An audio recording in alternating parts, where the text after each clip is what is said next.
बॉलीवुड के शहंशाह अमिताभ बच्चन जितने बड़े एक्टर हैं उतने ही गहरे और संवेदनशील इंसान भी है। वो भले ही पब्लिकली अपनी भावनाएं कम जाहिर करते हो, लेकिन जब करते हैं तो सीधे दिल को छू जाते हैं। ऐसा ही कुछ तब हुआ था जब उन्होंने अपनी बहू ऐश्वर्या राय बच्चन को लेकर एक बहुत इमोशनल बात कह दी थी। एक बेटी चली गई और दूसरी आ गई, बस फिर क्या था, हर कोई उस पल को याद करके भावुक हो गया।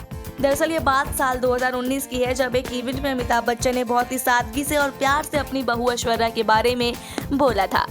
उन्होंने कहा कि जब ऐश्वर्या इस परिवार में आई तो ऐसा लगा ही नहीं कि कोई नई बहू घर में आई हो। वो इतनी सहजता से परिवार में घुल मिल गई कि जैसे कोई बेटी ही लौट आई हो। अमिताभ बच्चन के इस बयान ने हर किसी का दिल तो जीत लिया था। वैसे भी अमिताभ बच्चन और ऐश्वर्या का रिश्ता सिर्फ ससुर बहू का नहीं है, बल्कि उससे कहीं ज्यादा गहराई वाला है। बहुत लोग शायद भूल जाते हैं कि ऐश्वर्या बच्चन परिवार की बहू बनने से पहले अमिताभ बच्चन के साथ काम कर चुकी थी। साल 2000 की फिल्म मोहब्बतें में उन्होंने अमिताभ के ऑन स्क्रीन बेटी का किरदार निभाया था। फिल्म में अमिताभ बच्चन एक सख्त पिता के रोल में थे, लेकिन अंदर से अपनी बेटी से बहुत प्यार करने वाले, और शायद वहीं से उनके बीच एक इमोशनल कनेक्शन बन गया था जो अब तक बरकरार है। फिर जब ऐश्वर्या ने अभिषेक बच्चन से शादी की तो ये रिश्ता और भी मजबूत हो गया। अमिताभ ने कई बार कहा कि उन्हें ऐश्वर्या की संजीदगी, संस्कार और परिवार के प्रति समर्पण बहुत पसंद है। वो हमेशा अपने रोल को गंभीरता से लेती है, फिर चाहे वो कैमरे के सामने हो या घर में बहू बनने का।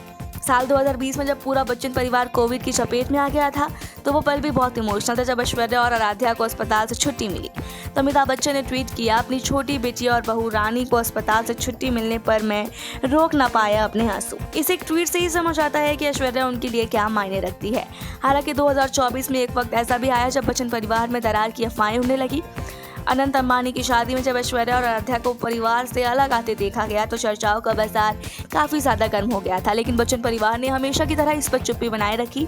और कुछ समय बाद जब एक बार फिर सभी सदस्य साथ नजर आए तो इन अफवाहों की हवा निकल गई। ऐश्वर्या और अमिताभ का रिश्ता उन रिश्तों में से है जो शब्दों से नहीं, भावनाओं से बंधा होता है। अमिताभ का ये कहना है कि एक बेटी चली गई और दूसरी आ गई न सिर्फ एक प्यारा जेस्चर था, बल्कि इस बात का भी सबूत था कि कुछ रिश्ते खून के नहीं दिल से बनते हैं। बॉलीवुड से जुड़े रहने के लिए देखते रहिए सौगंध टीवी। आप देख रहे हैं सौगंध टीवी, सौगंध वतन की।